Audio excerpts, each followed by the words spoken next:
It was May in the year 1274 BCE, and Pharaoh Ramses II was about 25 years old, sporting a majestic crown, and utterly convinced he was a living god walking the earth. He was marching his army north through the dusty Levant on a mission to secure Egypt's frontiers. His ultimate destination was Kadesh, a heavily fortified and crucial trade hub city situated right on the Orontes River. If you were to trace that path on a map today, you would be looking at the modern Syrian landscape. The ancient battlefield of Kadesh sits at an archaeological mound called Tel Nebi Mend, located in western Syria, just 15 miles southwest of the modern city of Homs, right near the Lebanese border. The Orontes River still winds through that region today, cutting northward from Lebanon through Syria and into Turkey. Before setting off into the wilderness, Ramses had marched his troops along the Mediterranean coast through modern-day Lebanon and stopped at the Nahar al-Kalb, or Dog River, near modern Beirut. There, he carved a giant victory slab into the limestone cliffs, and remarkably, you can still walk up to those same Lebanese cliffs today and see his ancient military inscriptions carved in stone. Ramses was cruising along with the division of Amun, the lead unit of his four-part army, which was named after the chief Egyptian gods Amun, Re, Ptah, and Set. The rest of his troops were strung out miles behind him along the trail, looking less like a coordinated military machine and more like heavy weekend traffic.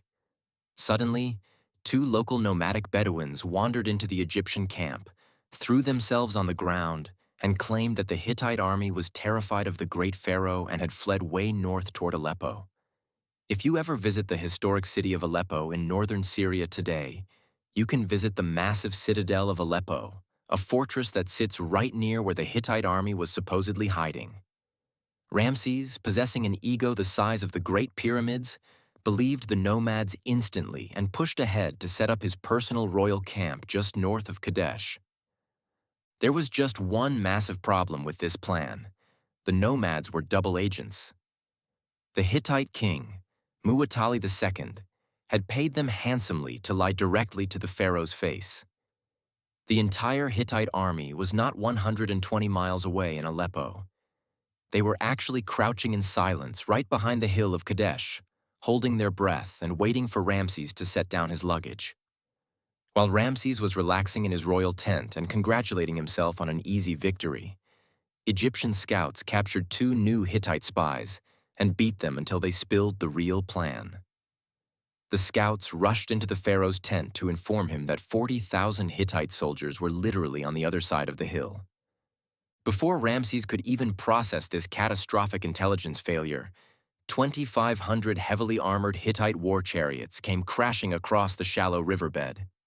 They slammed directly into the flank of the marching division of Re, slicing the column completely in half. Panicked Egyptian soldiers scattered into the brush, running blindly toward Ramses' camp with thousands of Hittite chariots hot on their heels. This was not a standard ancient clash. It was the Bronze Age equivalent of two distinct military doctrines smashing together. The Hittites drove heavy, bulky vehicles packed with 3 men, built like ancient wooden tanks designed to steamroll straight through enemy infantry. The Egyptians operated light, fast chariots made of bent wood and leather, carrying 2 men and built like agile sports cars designed for high-speed archery. With his camp surrounded, his troops screaming in panic, and his personal guard collapsing, Ramses realized no one was coming to save him. He strapped on his royal armor, hopped onto his chariot, tied the reins around his waist so his hands were free, and charged directly into the thickest line of Hittite armor. While he almost certainly did not single-handedly slay thousands of enemy soldiers as he later claimed in his royal propaganda, his reckless countercharge confused the Hittites just long enough to break their momentum. Even better for Egypt, many Hittite soldiers had breached the Egyptian camp and immediately stopped fighting to loot the pharaoh's gold, throwing down their weapons to stuff their pockets. Then came timing straight out of a movie script. An elite secret unit of Egyptian allies called the Ne'arin swept onto the battlefield from the coastal roads.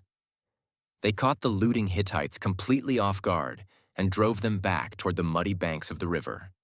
By nightfall, both armies were thoroughly exhausted, and the ground near modern-day Lake Homs was littered with broken wood and fallen armor. Technically, the battle was a draw. Ramses could not capture the fortress of Kadesh, and the Hittites could not destroy the Egyptian army. So Ramses packed up his remaining forces and marched back home to the Nile Delta. Upon returning home, Ramses launched what might be the greatest public relations campaign in human history.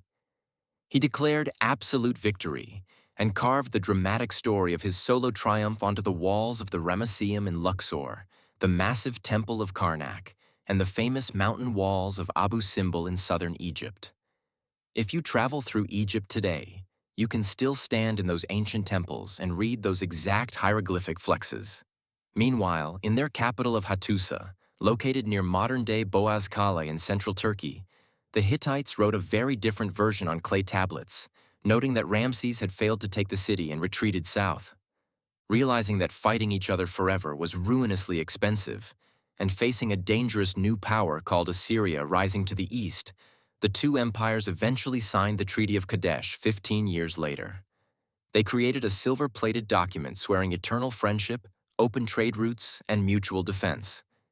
If you travel to the Istanbul Archaeology Museums in Turkey today, you can look through the glass at an original clay tablet copy of this agreement written in ancient cuneiform. A giant bronze replica of that very tablet hangs right outside the United Nations Security Council chamber in New York City, serving as a permanent reminder that if two ancient superpowers could sit down and talk it out, modern nations can do the same.